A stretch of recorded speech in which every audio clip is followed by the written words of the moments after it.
Good afternoon and welcome. Thank you for joining this session. In its remarkable 14-year journey, Dasra Philanthropy Week has played a pivotal role in shaping narratives, fostering collaborations and conversations, and catalyzing action across diverse sectors.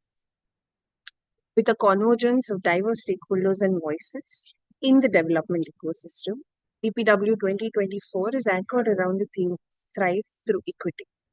This year, we have more than 30 convenings, both virtual and in person, and are engaging with more than 150 thought leaders to shape a dialogue with more than 1,500 stakeholders.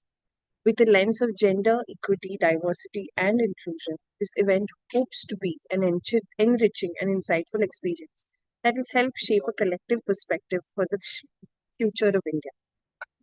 Before we begin the session, sharing a few housekeeping rules. For clear audio and speaker view, we have disabled participant mics and videos. We request you to also maintain the privacy of the speakers and refrain from sending any personal messages. We invite you to use the chat feature and engage in the discussion, participate in the conversation as well. Should you have any trouble with technology, please message the host on private message and we'll try to fix your issue at the earliest. Through the course of the workshop, we will be offering translation in Hindi. Please press the globe icon below to avail the translation option. पूरे workshop के duration में Hindi translation available है. Globe icon press करके आप ये option choose कर सकते हैं. Thank you so much. I now hand it over to Kamaline, who's the Chief Operations Officer at ACMA, for her to navigate us through the session. Over to you. Thank you, Toshal. Good afternoon, everyone, and welcome to this session on talent development. Like Toshal said, my name is Kamaline Fernandez, and I oversee the operations at ACMA. I've worked with HR, finance, and administrations across sectors in the nonprofit space.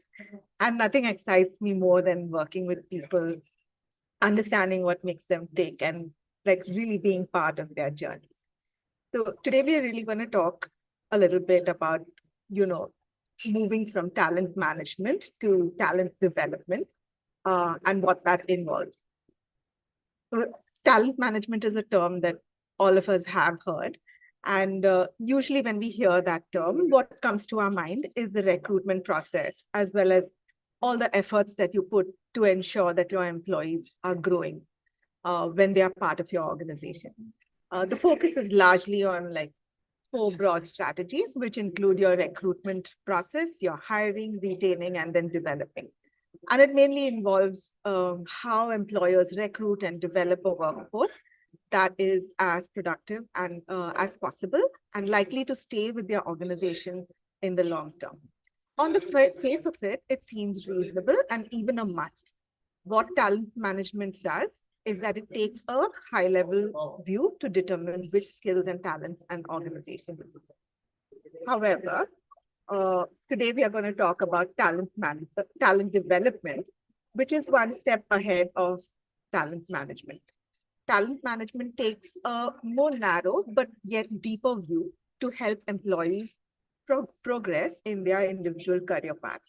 And talent development helps to look at how they achieve their goals in ways that contribute to the success of the organization. Talent development ensures that an organization's time and money are well spent, and it begins with development of each and every individual employee. And the goal is to achieve a level of competency and a shared understanding of purpose among all employees. This really helps to inspire trust amongst employees, and it helps to sustain a high-performing team.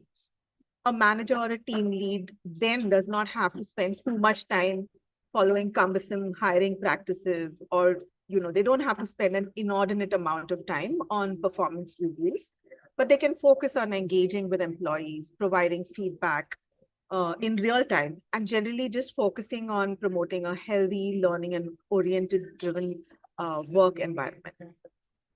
As not only this sector, but a lot of workspaces are trying to move away from talent management and move towards talent development.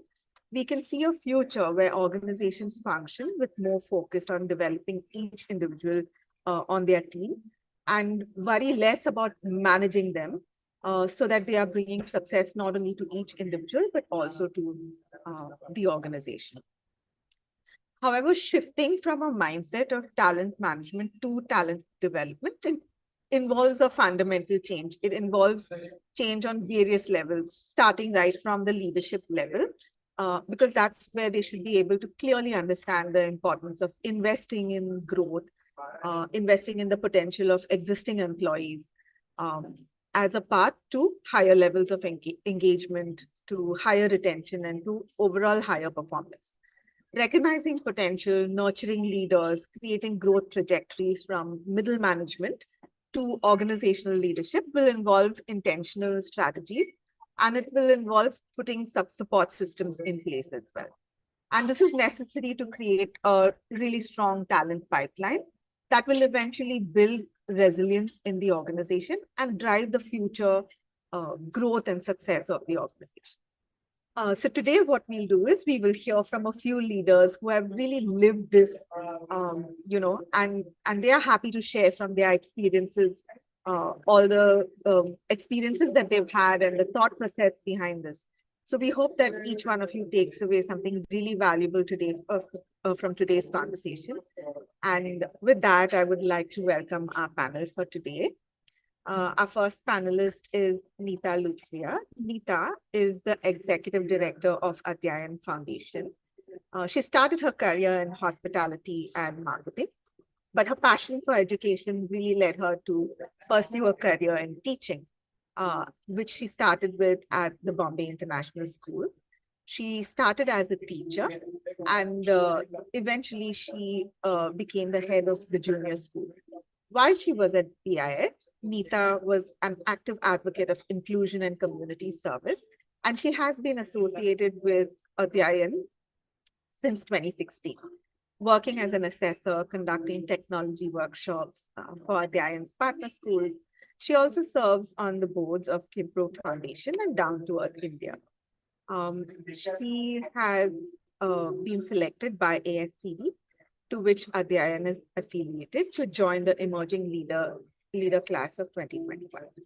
And in her free time, Neeta enjoys reading and sketchnoting, playing word games, baking sourdough bread, and taking long walks. So welcome, Neeta. Our second panelist is Brinda Baheti. Brinda is the director at TFIX. TFIX is an incubation program for Teach for India, which supports education entrepreneurs to design, launch, sustain, strengthen, and scale teaching fellowships in their region. Through TFIX, she has worked with education entrepreneurs from remote and rural communities across the country. And she has been with their team since the program started in 2017. Before that, she has been a Teach for India fellow as well. And she has also worked at a financial institution in Singapore for 4 years. And she enjoys yoga, music, and traveling. So, welcome, Brinda. Our third panelist is Archana Kannan. Archana is the COO at Indus Action, and she is compelled by the idea that systems need to work in service of the most marginalized. So having spent most of her career thinking about children's learning, she is convinced that thinking critically about ethics of care, gender relations, and children's well-being has wider applicability to shifting existing social structures to being more just and more equal. She has also been a Teach for India fellow in 2011 and a 2021-22 Commonwealth Scholar while pursuing her master's from GCL in education and health promotion. So while not at work, Archana can be found at parks negotiating decisions with her preschooler or reading Nordic while eating cake. Welcome, Archana. Thank you all for being part of this panel. Today, as we are talking about moving from talent management into talent development, we look at like the value of building skills, knowledge, and expertise in achieving overall success as an organization is something that leaders of organizations are beginning to align on. they are beginning to understand and accept that no person will come as a ready-made 100% made to order fit. The key here is to ensure alignment with the organization goals and objectives, and to empower the leadership to move away from the traditional idea of talent management and to encourage them to believe in the benefits of talent development. I would like to invite Meeta to share her thoughts on how an organization can take their first steps from moving beyond recruitment towards building their leadership. Meeta, what are some of the exercises that you have conducted to kickstart this movement in your organization?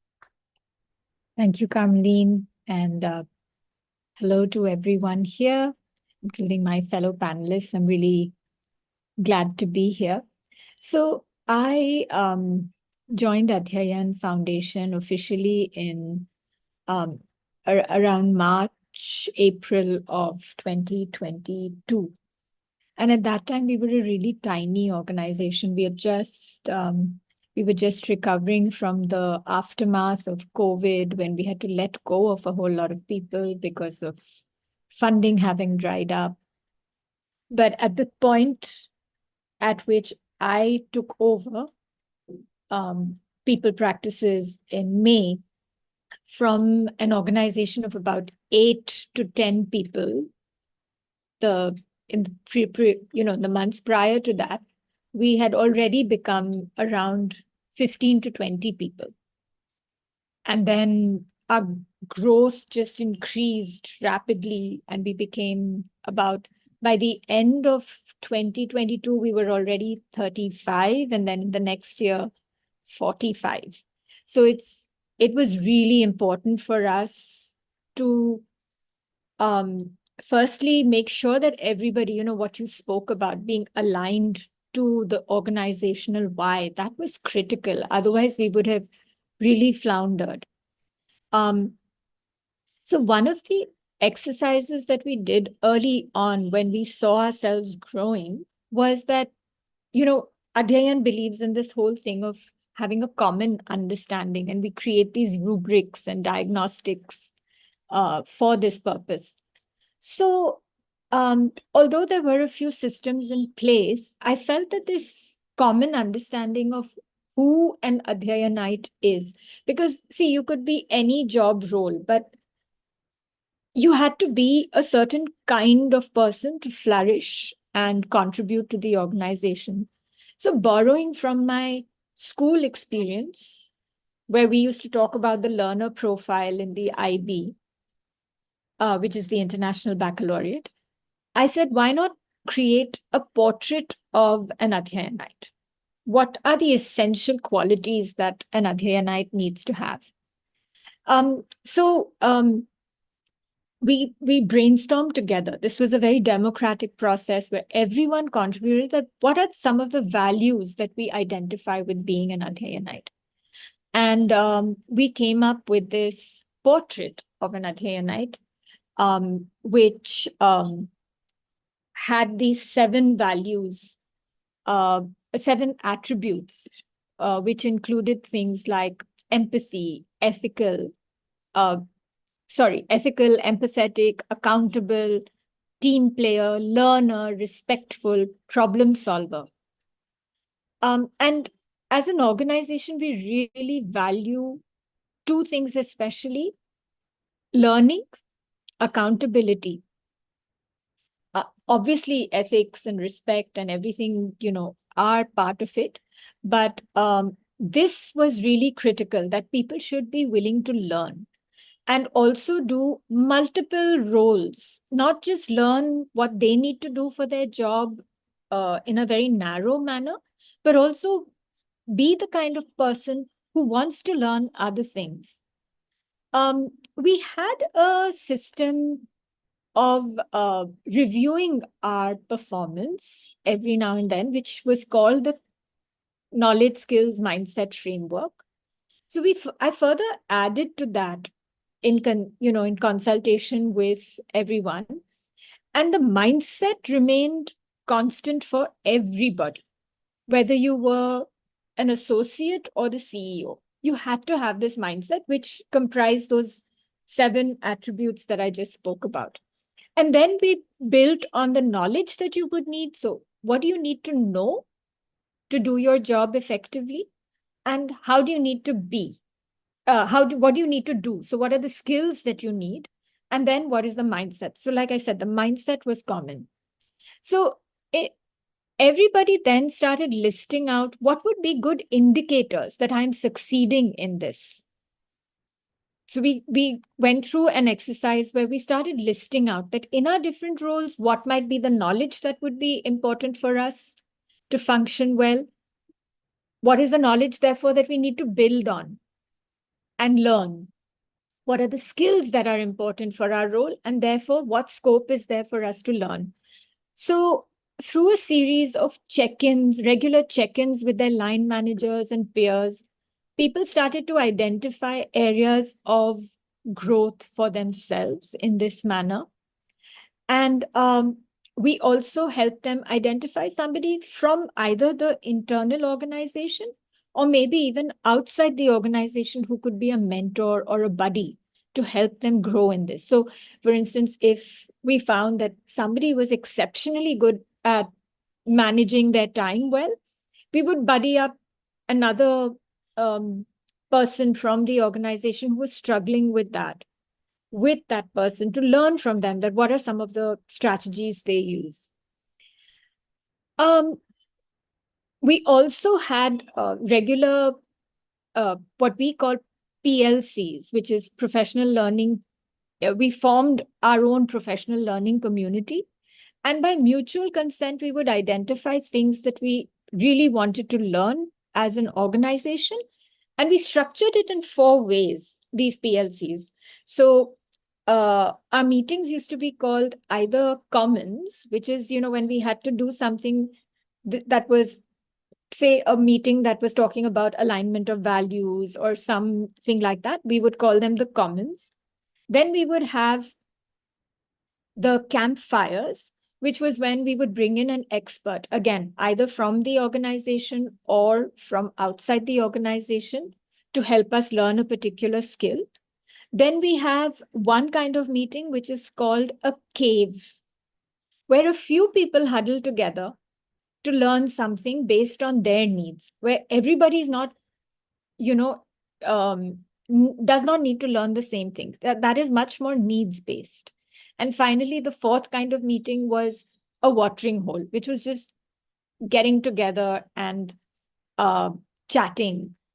Other organizations call it water coolers or whatever. So we structured it in this way so that everybody was constantly learning.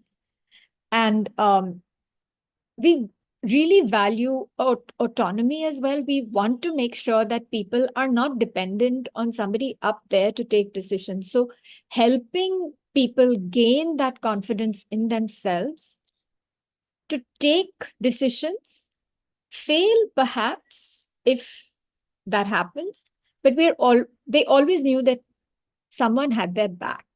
That was very clear. So I think that's how we've really looked at developing talent in our organization. And the validation of that is, even when people have left the organization, I think across all the exit interviews that I have had, this is one thing that has always stood out, that I have learned so much here.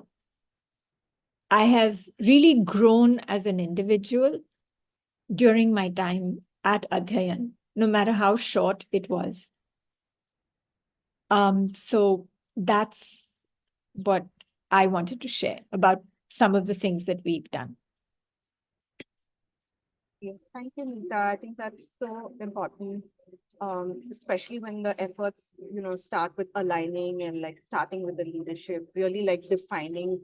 I think that's so important to take that time to sort of bring everyone together and put that framework. It's the knowledge, skills, mindset sort of framework that you talked about. And we have something similar at Atma as well called the SKE, the skills, knowledge, experience framework. And it's important to take that time to sort of define and put that together as a leadership and then sort of move from there. in terms of like how you were saying, creating those spaces for people to come together, work off each other's strengths and things like that. What we've also seen is that whenever there is a shift or a change in an organization, it usually takes time and effort to ensure that this transition takes place in a smooth manner. And a plan really needs to be put in place and has to be driven with purpose to make sure that there's enough buy-in from everyone. And I feel like if this is not managed well, it could have unpleasant consequences as well. Brinda, if I could ask you, could you share what you think is necessary to facilitate a smooth transition and an effective shift in the organization? What are some real actionable steps that you have taken to facilitate this change? Thanks, Kamaleen, for that question. And thanks, Neeta, for sharing. I think as you were sharing, I could see so many similarities and also picked up a few new ideas. So really enjoyed listening to you. I'd actually like to start by echoing what you both shared. I think the first step to any shift, to any mindset shift, has to be from the leadership. So I think it's very critical that the leadership is very clear which way they want to go, because of course there are pros and cons of both. But once that decision is made, then following through becomes much easier. And another thing that I've learned in my experience of working with many, many rural organizations actually is that they do this talent development a lot more naturally and a lot better than a lot of us very urban, really large scale NGOs. And I think that's because there is such a deep shortage of talent in those regions that they almost don't have an option. Whereas for us, I feel we have so many options. People do come and go. We have options. Okay, one person leaves. We know there'll be more people applying the next day, the very next day. So actually, a lot of what I'm going to share, I'm going to draw inspiration from some of the grassroots organizations that I've seen, because so much time and effort they've spent in really building people from ground up. So one example that always comes to my mind when I think of people development or talent development is that of Namita Hegde. She was working at Vidya Poshak, which is an organization that works in really rural Karnataka, Dharwad area of Karnataka. And she was actually a student of the program. So she was a student, she studied there for good 6-7 years, after which she actually joined them as a volunteer. After joining as a volunteer, she gradually became a program coordinator. After a program coordinator, most recently, she was actually running their entire education vertical. So I'm sharing this story is that, like, for me, it exemplifies what talent development truly looks like and feels like. But I also feel that it takes immense amount of patience, because for Namita's story, for that turnaround, for that complete circle to happen, it took good 12 to 15 years. So I think one thing I'd like to really start by saying is we all need to have that patience for our people if we really want these turnaround stories and if we really want our people to develop at that deep level. In terms of the question that you asked, Kamaleen, I think few other thoughts that were on my mind. I think first and foremost, I'll always start by saying this is just the culture of the organization. What is the culture that we truly value? Is it a culture that values learning and growth or not? Because otherwise we might say that learning and growth is important, but if it's not happening in our daily practices, in our day-to-day, then our people are never going to grow. So I think if we want this to become our reality, our teams really need to operate with that open culture where feedback is cherished and really celebrated, and where there's comfort in discussing growth opportunities within the organization, but also outside the organization. Because sometimes I think we really restrict that, hey, this person, what is your next move? Where will you go? What is the next level you want to attain? But that's not it. That's a very narrow view. Rather, we really need to think about the person and really need to think how would they grow, what would fit their aspirations best as well. And I think once those pointers of what they really want to grow in are clear, I think that makes things really easy, because then it's literally just a matter of identifying the right opportunities for it. So for me, the first one is having the right learning and growth culture. I think secondly, if you want to make this transition, like any other transition, I think we need to think a lot about continuously learning and evolving our practices, because it's never going to be one size fits all, right? Like even when Neeta was sharing, she spoke about these different structures, and I'm sure Adhyayan didn't have the same structures 2 or 3 years ago.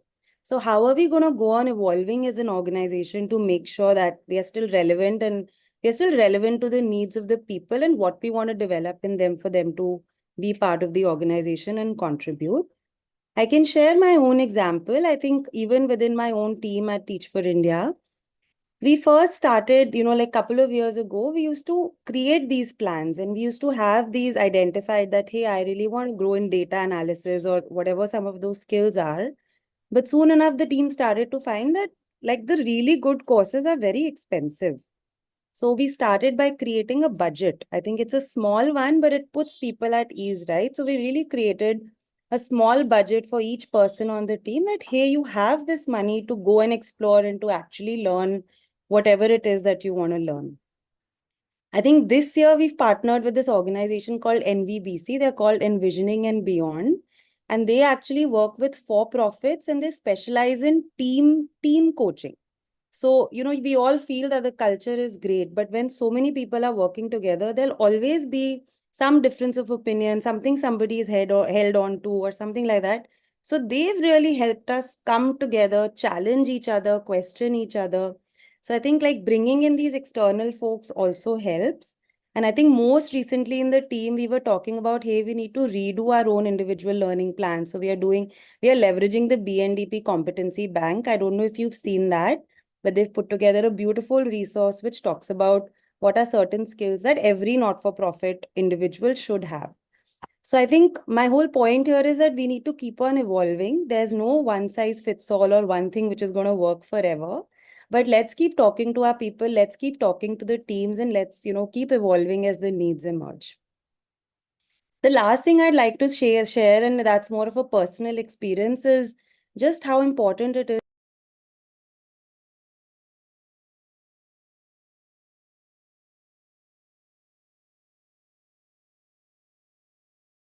Sorry, can you all hear me?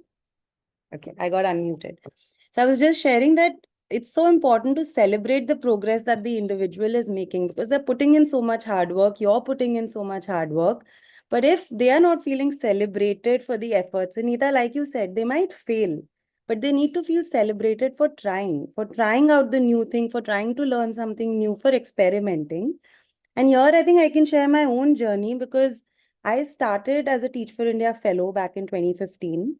After which I joined the TFIX team. I was just looking after recruitment and selection of people into the program. That was also something I'd never done. I learned on the job, grew as a leader.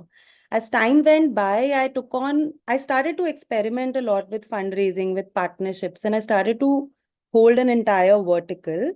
And very recently, now I'm leading the entire vertical. So I think along this journey of the last 7-8 years, of course, I've been part of structured spaces, unstructured spaces, reflections. But something which has kept me going and has also kept my peers really motivated is just that progress and celebrating it and seeing how far you've come from where you started. So I think, yeah, that's all I wanted to share, and, a few cents of my experience with growing people and also growing myself on the journey. Thank you, Vrinda. Thank you for sharing your example as well as Namita's. I feel like it really highlights the power of providing these opportunities to learn, in your daily work, and just like having that openness to have conversations about growth path within the organization and even beyond the organization. And it really shows the impact of like enabling a learning oriented culture. And I really like the point where you talked about like just taking the time and having the patience to actually invest in the development of these employees, because it is a time consuming process and it's a deep process as well. Thank you for sharing that. Archana, what I would love to hear from you are like, while all of this is really amazing and great, definitely it's not like a bed of roses. There are practical challenges that, you have to face in your role as a COO and implementing these changes, right from getting leaders on the same page to putting a plan in place to implementing it, both with the leaders and with the rest of the team. How did you action out this change management, and are there some tools that you have used to help you with this process? We would love to hear. Thank you so much, Kamlein. It was really refreshing to hear Nita and Vrinda share. Vrinda, I found myself smiling a lot more because a lot of the TFI development and growth paths like seem to converge. So thank you for that. Just to situate my experience and my learning that I'd be sharing right now, I've been with Intersaction for the last year and a half. And I came into a founder-driven organization where for the first, an Intersaction turned 10 last year. So here is an organization that started off super scrappy, a small group of people trying to bring about social inclusion with the implementation of Section 12(1)(c) of the Right to Education Act, a small office in Delhi. And 10 years later, it's from about 4 to 5 committed, deeply motivated adults. It's 56 people, 8 states at least, so we're talking about a significant scale up. And that's when I think I came in as their chief operating officer. And when you talk about the kind of change management that Vrinda is talking about, first and foremost thing, I think I was in a very unique situation because quite often, we say that the leadership needs to be invested and then the change trickles down. And what I found is actually in Intersaction, because of the kind of hiring that we do, we have very adaptive type A leaders, right? So they take charge, they get on with the program, with the new thing, and we are marching forwards. What is, however, difficult is to match that agility with building a level of mastery or competence within the team. Right? So the leadership is like, great, we got this, we figured it out. They're marching forward. I have N-1, N-2 leadership that needs to actually build fluency around a new framework, a new language, test it out for a while. So what you don't see is a resistance to change, but almost a ठहराव जिसे कहते हैं हिंदी में. Like you need to labor through the process to see it bear fruit. And often the excitement of the next new thing, or how we can make this better, takes us away from laboring through that entire process, seeing it fail a couple of times, but trying it again. So what is that balance between when should you change a process because it's not working, or when should you persist because it will bear fruit, And we see that happening with, moving from OKRs to quarterly plans, and from quarterly plans versus sprints. Sprints are essentially in software development, you do 6-week cycles. So it helps us be far more agile. We do quarterly review cycles. We also try and make sure that, when we talk about performance goals, it's extremely adaptive. And one of the things that we really drive at to make sure that we're able to drive change quicker is to keep the outcome focus and not the input focus. So I'm not really, as a leader or manager, worried about the key activity calendar that you have in place. Of course, some things are time bound. What I need is these many citizens being able to access welfare. Right? So once you keep that outcome focus, you find that the team is able to make decisions on their own within their domain of expertise. So you're not really falling into the trap of bureaucracy for top-down decision making.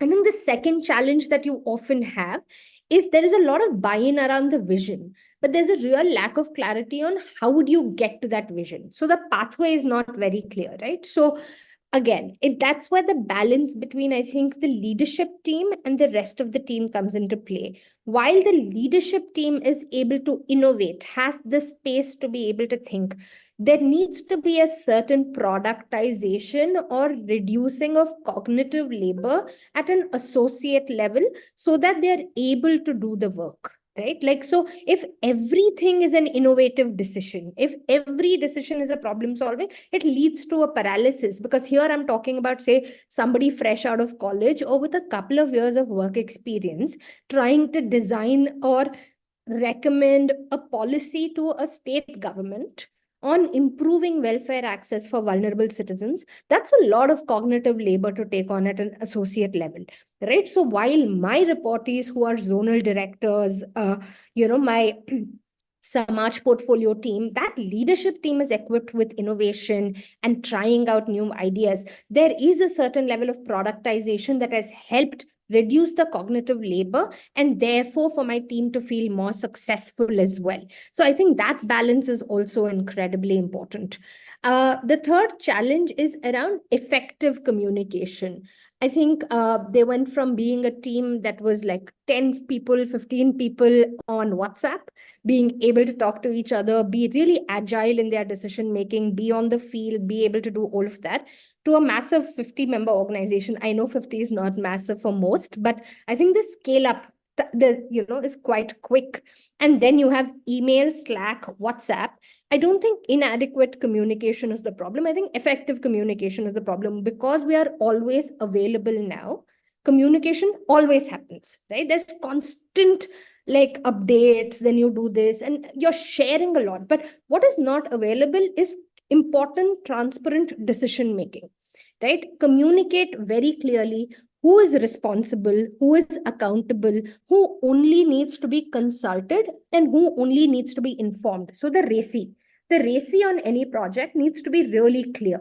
Otherwise, what you're going to have when you grow from a small team to a large team and driving change management is you're going to have 17 people on every call. And we all know that 17 people on calls leads to very little decision making, right? And updates ke liye, there are enough communication channels. So to be able to drive that with discipline and, have those sort of accountability structures in place and ops, I think has been quite useful for us. And very similar to what Vrinda said, wherever we have introduced a performance development program, so we worked with McKinsey on their ability to execute program for our N-2 leadership. We worked with BNDP for their strategic coaching. Each of these required an executive sponsor, which means either Tarun, who's the CEO, he's an executive sponsor, or I as their CEO.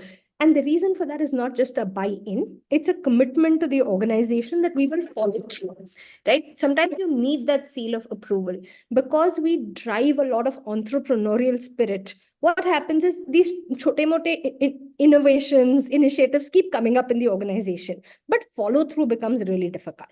Right? And for us to be successful, you need to see it through the entire program. You need to then apply that learning for 6 months. You need to reflect on that learning. Then you need to kind of change your strategic plan, right? So for that to happen, you need an executive sponsor. And that is, again, some things that we've really learned about being able to manage change.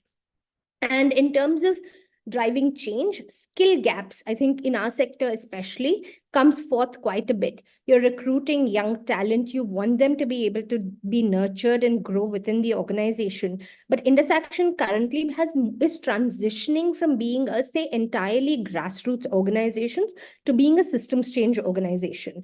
By that, what we mean is we work with state governments. So my pool of comparison is very little of civil society and a lot more of consulting organizations, right? So when I'm competing for a pitch, I'm actually going against a KPMG or a BCG because that's how currently state private enterprises come together these days to be able to drive welfare access. So the kind of skill gaps I'm talking about for my team looks very different from what I would have spoken about, say, 5 years ago in the dev sector, because you're going head to head with the private enterprise and you're almost providing a service. The value add that Intersaction brings is this citizen centricity versus profit maximization value, right? So that orientation is what I want to be training my team on. But that skill gap, the collateral development, the language, and this, when you bring it back with the mindset of diversity and inclusion, where you do want to be able to recruit from tier 2, tier 3 cities, you don't want native English speakers. You want people to be able to mirror the experience of the citizen.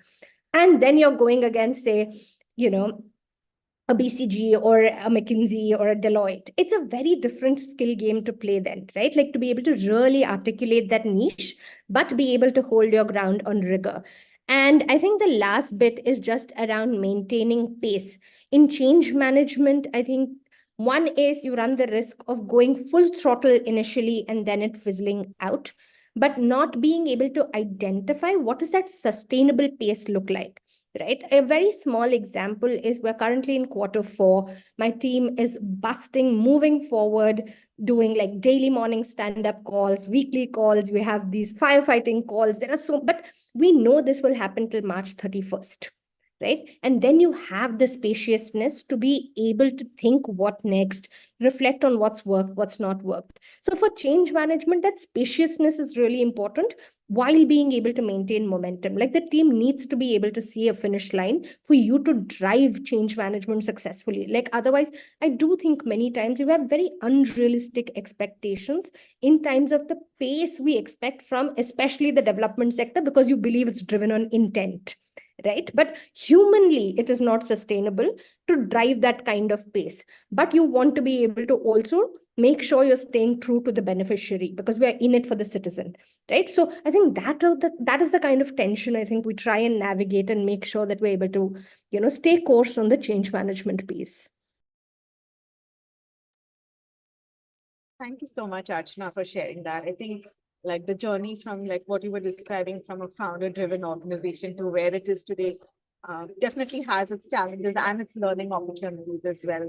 I love that you said, labor through the process to bear fruit, because I think that's key, and it sort of links to what Vrinda was saying as well in terms of like having the patience and putting in that time, because it definitely does take, everyone loves if the results are instant and overnight, but that's not practical and it doesn't happen like that. And I really like how, you were talking about bringing that balance between changing a non-working process or like, persisting and putting in that effort, because not everything needs to be scrapped and thrown out. But then if it does, sort of taking that decision in a timely manner, and those pieces are important as well. And just, I think also one of the sort of common challenges most organizations may be facing is the point that you brought up about there is a buy-in for the vision, but the pathway to it may not be clear. So what do we need to do to bring about that clarity, right? Putting in like a RACI, making sure that there's clarity, effective communication, all of those pieces will definitely help. And I like the last piece that you touched upon as well in terms of like recruiting young talent and just the skill gaps. I think that's such a real situation that all of us sort of face today, especially with, the organization definitely is evolving and developing and moving to another space. And then what you did sometime back, it may have to shift to something else. So what does it take, to make that shift and yet like be true to what is the needs and what is the requirements? It's important to sort of think about that. And so thank you for touching upon that. I think one of the marks of an organization that is truly like growth focused and resilient is when they have a second line leadership in place. The journey to that involves all that we have been discussing thus far and some more. The importance of finding that right fit and the benefits of building that are tremendous. So I'd love to hear from each one of you on the panel, just from your experience of what it takes to nurture leaders, facilitating a growth path for the employees from middle management to a leadership level. What does that really take? If I could invite Neeta first to share. Thanks, Kamali.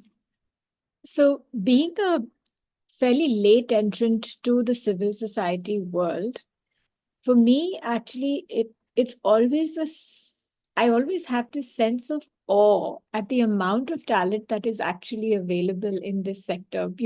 I've heard a lot of people complain about the lack of talent, but when I meet people, when we are hiring, the kind of youth that there is today, they're so charged, they're so, there's this narrative that is there about this generation that is so negative as well, that they are lazy, that they are entitled, but the people I work with, I often wish when I'm working with them that I could turn back time and, have have had the opportunities they have today to work in this sector. We, like, Vrinda and Archana were talking about, we have, I think the average age of our organization would be maybe 28. I think a few of us really tip the balance and bring it, otherwise it would be even less. And it's amazing to see how so many of them, because of the culture in the organization, this focus on being an independent learner, being someone who's held accountable and given that autonomy and that freedom, like we were talking about earlier, to even make mistakes, to fail. Don't worry, it's all right. Nothing is so horrible, unless, of course, it's an ethics issue, which we would not tolerate. But any other mistake that somebody would make, we work with people. And as a result, we've been able to nurture leadership qualities in a lot of people. So when we've been looking to replace, or rather, because we grew so much in these last 2 years, when we've been looking at having people lead, we've been able to identify quite a few people from the organization who've been able to take on those roles. New roles were created because, as you very rightly said, Carmeline, we did recognize that initially there was a lot of load on just a few people in the organization to do a lot of the core functions. And we recognize that we needed to build that second line. And we've been doing that very consciously in almost every vertical. Like I said, a lot of the people were from within the organization, but then because the number of roles grew, we had to hire from outside. But even for our field teams, because we do have quite a large number of people in the field, we don't limit them. If they show, not only do we expect them to ask for opportunities to learn something that is not necessarily within a field person's role, but we actually kind of push them also. Sometimes it's met with a little bit of resistance that, अरे मुझे ही सब कुछ करना है तो तुम्हारी क्या जरूरत है, kind of thing. But then they begin to see the value in it as they start seeing themselves growing, as their report writing skills, as their data analysis skills, as their presentation, facilitation skills keep growing. They recognize this and feel so proud of themselves and really value that growth. So this is something that, we do give pushback when people say that, hey, this is not my strength. Sure, it's not your strength. We will support you. We will handhold you to an extent, but we would like you to get good at this, at least to a level where you are not completely dependent on someone else doing this for you. So giving them those opportunities, giving them that experience is very important. Also giving constant feedback. And this was one area, though, that we struggled with a little bit, because not everyone is comfortable giving feedback. And it's a muscle that needs to be developed. So again, we made that the subject of a lot of our PLCs. How do you give effective feedback? Find ways in which to provide feedback. And more than just providing feedback, seeking feedback for yourself. That is something that we look at actually when we are evaluating. I hate to use that word, actually. Evaluating is so judgmental. But when we are reviewing someone's work, how many opportunities, one of the questions we might ask is, how often did you actively seek feedback from others? How did it feel getting that feedback?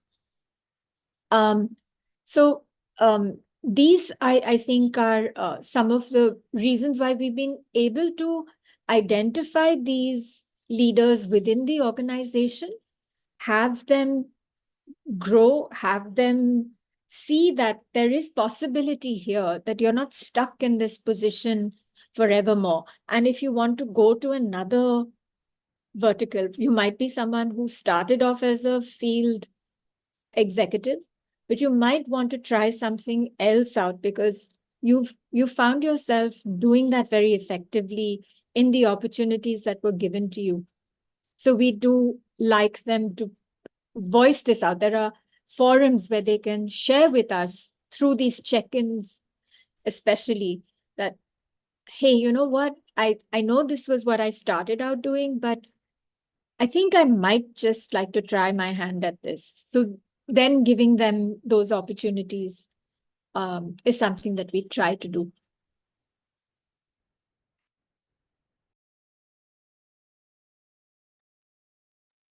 Vrinda, can I invite you to share? Sure. Thanks, Kamalin. And thank you for sharing, Neeta. Again, was resonating with a lot of what you said. I think I'll build off of something that you were talking about. And in terms of just the ownership, right? Who has the ownership? Is it the manager? Is it the managee? Because if we really want somebody to grow, then that ownership has to come from within. Nobody else is going to like spoon feed you at that level, at that second line of leadership, or even at the leadership level to tell you, hey, this is ABC and you need to do ABC to grow in XYZ. So I think one of my biggest learnings has been just helping people make that mental switch. For some reason, it comes naturally to a few, but it doesn't come naturally to all, where there is some sense of somebody will tell me what I need to grow in, and somebody will tell me also how to grow in it, and somebody will also tell me whether I've grown in it or not. So I think just shifting gears and really helping our people take ownership of their own learning, their own growth. I think that to me has been one of the biggest levers in making this shift possible. I think the second thing I want to talk about is once this shift is there, then genuinely your role as the leader or as the person guiding them becomes much easier, because then it's just about providing the right opportunities. And there is no shortage of opportunities. I think everybody has their own way of creating those opportunities. Some that I found very useful in my own team, I'll speak about those opportunities.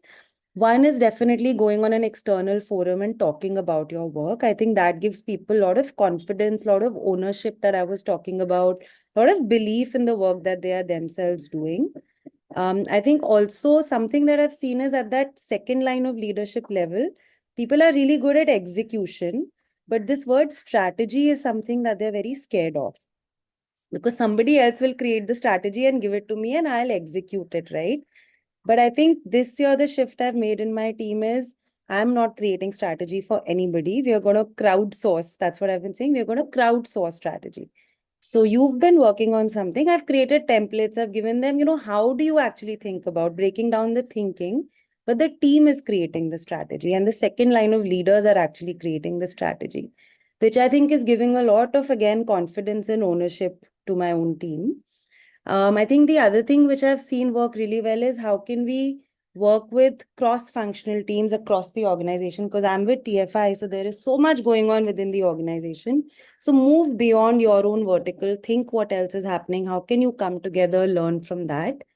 Another thing that I found very helpful, which has also helped me grow a lot, is to have external people that you speak to about your work, because otherwise you're so engrossed in what you're doing, how you're working. I think you lose that sense of what else is out there. So be it within the social sector, be it outside, I think it's so important to have that outside in perspective and help your second line of leadership build those connections.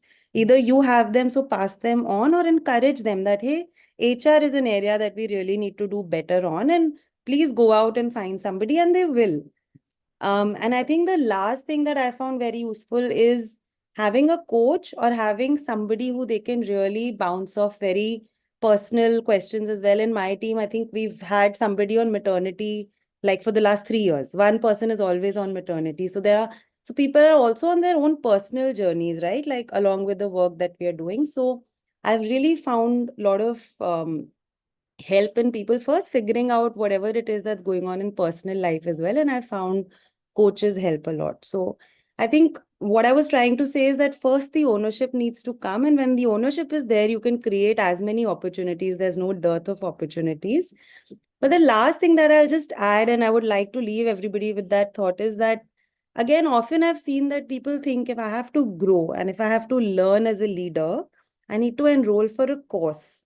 And there's some opportunity, there's this 1-day training or 3-day training or this program which is just going to radically shift how I operate. But I'm a firm believer of the 70-20-10 model. I'm sure many of you know about it. It's essentially that 70% of the learning or growth comes from on the job. 20% is what you learn from your peers. And only that 10% actually comes from those structured training programs. And I think towards that 70%, the biggest offering we can give to our team or to our people is helping them make meaning of their day-to-day. I think if we can do that, that is going to shift a lot for our people. But very often I've also seen that my team themselves may not feel, they may not be able to understand what they've grown in because they've been working, right? You're doing it day in, day out. But how do you help them make meaning that, hey, by doing this work, you've grown in negotiation, you've grown in just having direct conversation, you've grown in technical aspects of ABC things. So helping people really make meaning of their day-to-day work and the growth, I feel, is a really big key lever that we all underestimate a lot.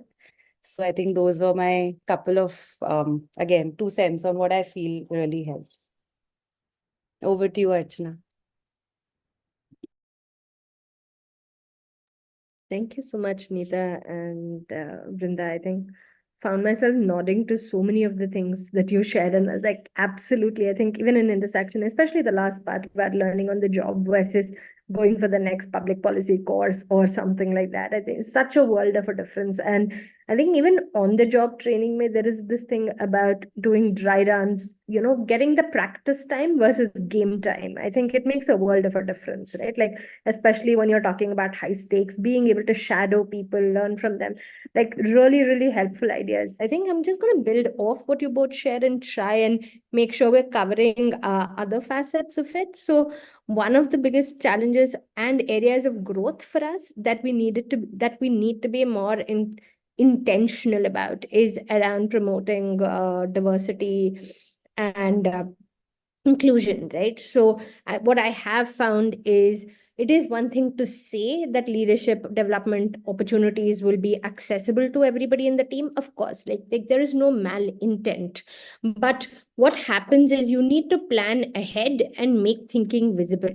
Otherwise, like when you're hiring on an SOS basis, you always default on your biases, right? Like someone who knows someone, they're in your circle, you know that you'll vibe with them, but the position needs to be filled, there is a donor commitment, you will pick people like you. And most often people like me, like I'm taking myself, I don't mean to speak for the entire organization or even the people present here, like we're not really the most diverse person, like haven't experienced the intersectionalities in identities that say many others would have experienced and would be far more valuable in the kind of leadership that we want them to be, right? I think there's also something around the perception of intersection being a Delhi-based organization. So something we had to overcome. It's the headquartered in Delhi. We have very strong presence in the east and in the south, but hiring decisions and all of that makes a big difference, right? People want to live in Delhi. People want to stay connected to the hub of policy, the connections that you make. It is very hard for me to fill positions in the east. It is very hard for me to fill positions in the south. So when I think about it from that point of view as well, I think diversity and inclusion, just being able to have a more representative team in terms of the states that we serve, all of that really comes into play. The third part is just within the diversity and this thing is around the leadership opportunities and it being mapped without recognizing the amount of unpaid emotional labor many people do in the organization, right? Like I noticed that when in the organization, quite often women are the one who do a lot of the office housekeeping, right? Note taking, minute taking, following up, all of that it's very gender specific, right? Similarly, you also often see that my women managers, in the name of being nurturing and empathetic, spend a lot of time just counseling and being a friend and a therapist to their reportees versus actually driving outcomes. And this is not a binary. They are able to drive outcomes. They're very effective managers. But the amount of time they take to coach, counsel, get involved in family problems, and, because you also have that gender access where people believe you will listen because you're a woman. But, so, and that kind of unpaid labor goes unrecognized when you're looking at leadership opportunities and you're looking only at outcomes. So I think those are some things that we definitely need to take into account. What has been helpful has also been able to like monitor progress, adapt plans. We do the OHI survey by McKinsey, so there's very clear data on what we need to grow in. We have our leadership team, our N-2 leadership, all of them being able to tell us that, that these are the areas that they want to grow in. They want to see their leadership team modeling vulnerability. They want us to be able to offer better recognition, not necessarily monetarily, but verbal acknowledgement that we're doing better. Then there's also an ask around greater role clarity. I think performance conversations being extremely transparent, like very similarly to what Neeta said, right? Like feedback giving is a skill. Quite often in performance conversations, if you are outcome focused, it comes as a surprise in March that when, especially in this sector, when you're doing it with so much intent and goodness of your heart and all of that, that you're like, it's not effective, right? And then it becomes personal. And that feedback conversation becomes very difficult with N-2 leadership, even with N-1 leadership, my immediate leadership team, right? Like, say, how do you balance intent with effective outcomes? Because at the end of the day, we need to be able to see material impact in the lives of the citizens that we serve. I think it's also been really helpful to continuously build bench strength, right? Like life happens. I have noticed that exits in nonprofit sector are taken very personally, and you feel like it's a loss to the mission, and how could one leave? But I think at least the pandemic has taught us enough to be like, life happens. People have babies, people have caregiving responsibilities, people need to shift, people have so many things going on. Work is one part of it. So building a bench strength and constantly scouting for new talent has become a part of what we do at Intersection. And lastly, creating very, very individualized plans. I think this Vrinda also shared the element of, you cannot now just say your career trajectory will be this, because it is purely based on capabilities, your interest, your life stage, what the organization wants to grow into. There are so many factors at play. One of the things that I think Neeta mentioned about younger generation being perceived like this, I so agree with what you said, Neeta, because the perception is they're very flaky, they're very demanding, they're very brutal about the boundaries, and quite frankly, it's respectable, right? Like the way ambition looks like for many of my Gen Z hires is very different, right? Like they're not aspiring for my role. They don't want to be the COO. They want to have a life. They want to be able to pursue 4 different things, be able to volunteer with other organizations, and that needs to feed into career planning. You can't just offer a fast track because you're blazing through, because again, it goes back to sustainability. We have also found that being able to offer that means a lot of people come back. Like they transition at one point, but they come back to the organization because they see that long-term value. I think these are some of the things that we've really found helpful when it comes to being able to navigate growing that N-2 leadership.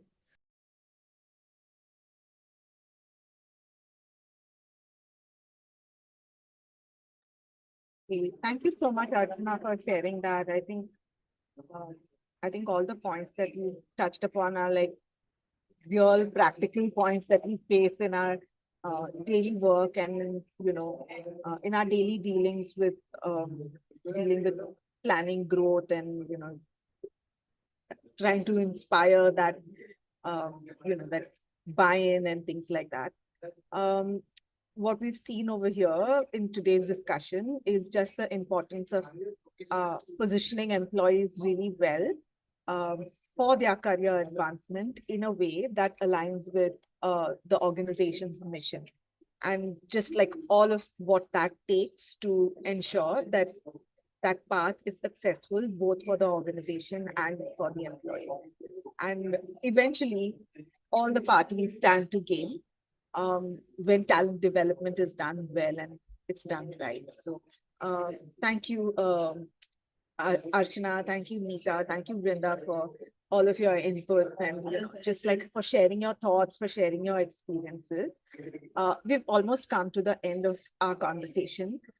If I could just sum up like really some key takeaways that really stood out for me in this conversation was, I think one was really like providing that clarity, especially where responsibility is involved, defining that using tools like SKE, KSM, using tools like RACI, encouraging clear, purposeful, effective communication, having a focus on talent, helping to build the skills, like where is there a lack?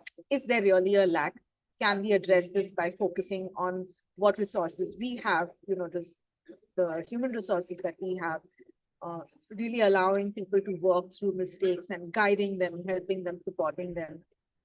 I think another takeaway was like really giving this time and priority, taking time to plan, allocating resources, making a backup plan, all of those pieces, and just looking at what real training involves. I like that, Brinda, you brought up that 70-20-10, which is something we believe in as well. Just, like, the official, like going for a course and learning is not, it's great actually, and it's a structured way of learning, but it's not the only way of learning. There are many other creative ways that you can sort of incorporate learning into an employee's experience. So what does that take to sort of create and give those opportunities? Providing support through that, recognizing the potential and giving important, crucial feedback, critical feedback. And I think the last point that really like struck home was just building a culture of, where talent development starts with that learning, the openness to learning. And I like how you said the ownership has to come from within, right? It may come naturally to some people, but like some people may need that little bit of push or that little bit of help with making shifts. So really like talent development just like covers all of these pieces, which help to sort of move a middle management person towards leadership and really help to build like resilience both for the employee as well as for the organization. So thank you everyone for like all your inputs and thoughts, and just like it's given a lot of food for thought, and I'm sure that everyone present here would have a lot of points to sort of think about and like take back and reflect and sort of create action plans from that. If I could just ask Social, if we have time to open it up for questions, then we would definitely love to do that. We do have time for questions, Carmeline, please. Great, so we can maybe have a few questions. So Carmeline, the participants won't be able to unmute, so we can just pick up a few questions from the chat, speakers or anyone else that wants to answer any of those questions. Okay. Looking at the question.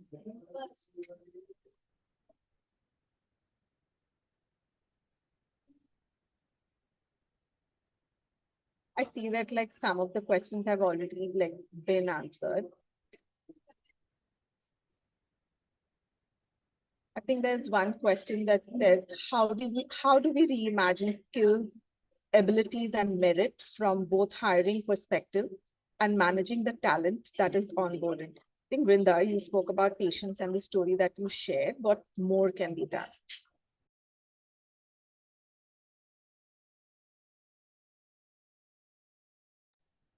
I think it's a beautiful question, Shilpa. Also a very difficult one, to be honest. I've been thinking about this one for a while. But my whole belief is that hiring needs to happen on merit, right? So I would not hire somebody for the role who's not ready for it, be it internal or external. But what can we do to support them to get there is the question that I always hold, especially if it's somebody internal. So can there be other people who support, who chime in while this person kind of maybe needs a little bit more time to get where they need to get? Can the manager, can the peers take in a little bit of the work while this is happening, even though it may not be the ideal org structure and may not be the ideal roles and responsibilities?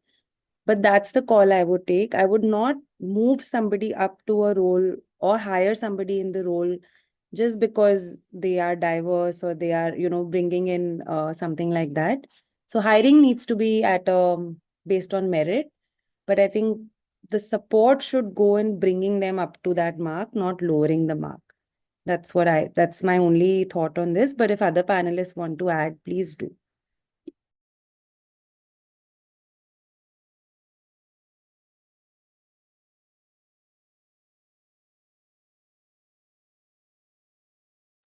I think I'm a bit on the fence about hiring for the at the right skill level. We're currently going through a significant organization restructure within Intersection. Like as we move from a grassroots organizations to a system organization, there's going to be a significant, say, tech focus, right? So those are the kind of skill sets that I think when we add to the team would have to happen at the level of expertise that we need to hit the ground running. But I do think there's going to be a lot of reskilling within the team that's going to be needed, like that orientation shift itself.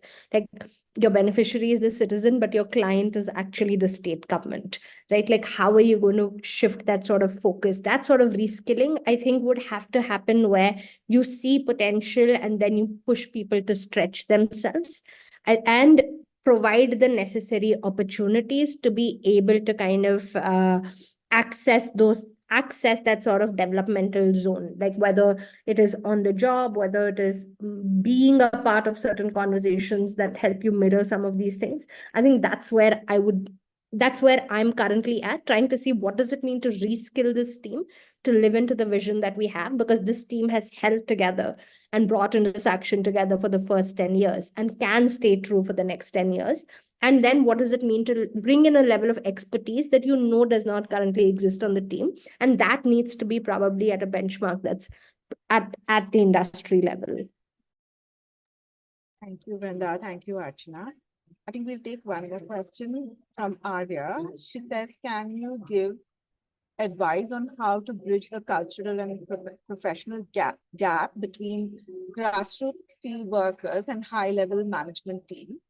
We have PhDs, and then we have 10th grade graduates working together on a day-to-day basis on research and implementation. How best to manage dynamic and ensure everyone feels valued and able to provide anything?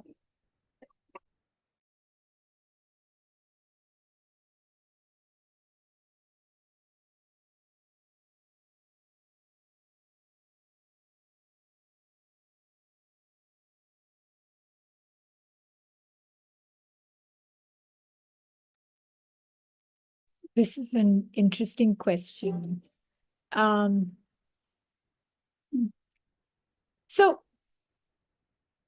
I think it goes back to that whole thing of learner mindset, because you could have, for argument's sake, a PhD who has a very fixed way of doing things and is not very adaptable and is also very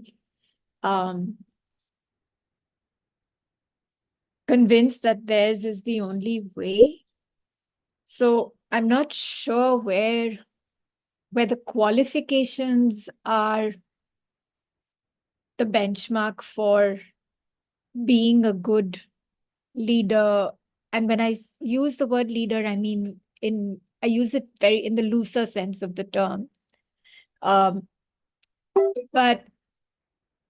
definitely, I do feel that experience does play a great role in being able to, at least because you've seen different situations. So the 10th grade graduate, if they've had a varied experience might actually be somebody who can bring an amazing perspective to the table, because sometimes we in our intellectualization of all problems might not be able to see the obvious. So I don't know whether qualifications alone prevent somebody from being effective. I'd love to hear what Archana and Brinda have to add. Yeah, I think Aditya has actually written what I wanted to add. I think org value systems would be the key driver here, because irrespective of the qualification, irrespective of the role that you're in, what should truly bind us at a very human level, I would say, is the values that we operate with and the culture that we hold. So whether it's the top management or it's the people who are doing the grassroots work, I think if there is mutual respect, if there is a feeling of being really driven by the vision, if we are all in this for the same thing, if we all have space to voice what we are experiencing, if the person on the top has the humility to sit and listen to what the people on the grassroots are actually experiencing, and at the same time, they're able to provide insights from their vantage point of hearing, maybe from multiple people on the grassroots or at different levels. So I think the secret here really lies in the values and how we come together as people, just as individual people, as opposed to anything very technical. Yeah, that's all I wanted to share for this one. I think I don't have a solution. I just have a lot of empathy for this, right? Like, because it's hard. Intersection is a very academic organization and a citizen-focused organization. It ideally should not be a binary, but many times it becomes a binary, right? I have people who work in the communities supporting the most vulnerable citizens access their welfare entitlements in the same room as poverty alleviation research experts, postdocs, and the language they speak sometimes goes past each other, right? And we've been in org forums, we've been on operation calls where somebody is furiously translating in the chat for either of the stakeholder, right? For this conversation to be effective and for people to be able to pursue the outcome. So just a lot of empathy, and honestly haven't cracked the code. One of the things that has been helpful is to unlearn some biases around what rigor and effectiveness looks like. I think quite often our definition of high bar rigor is defined by tier one, Lady Shri Ram, or LSE kind of jargon speaking versus the rigor of actually understanding what that citizen welfare access funnel looks like. I'm only using citizen welfare as a proxy for, say, the core ops work that any nonprofit does. So I think that is something that we are struggling to navigate, but we've been able to come back. When you said that the org focus, org value system has been a great anchor, and putting ourselves in uncomfortable situations where you realize that one skill set often wins over the others, but the contexts are very, very different. And that sort of unlearning and reflective practice through our step backs, through our immersions in the communities, those have been really helpful to unlearn these biases, but they still very much persist.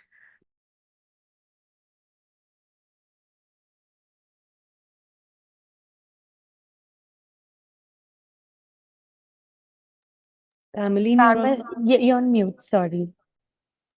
Oh, sorry. Thank you, everyone. I think we are almost running out of time, so we'll head towards wrap up for now.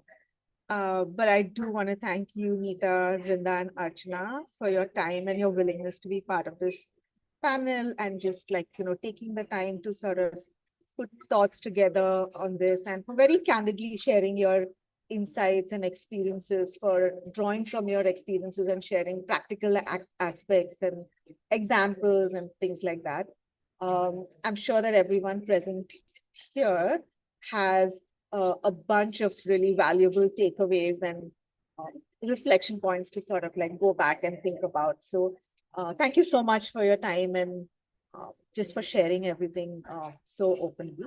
thank you everyone for also participating and for just like all of your questions in the chat and all your lovely comments. Sorry we couldn't take all of the questions, but yes, thank you so much for participating and for encouraging us as well. So I'll hand it back to Toshal now. No, thank you all for joining. Thank you, Carmeline, for organizing this. We have a short feedback poll that we request all the audience members to please take. That's all. Thank you so much.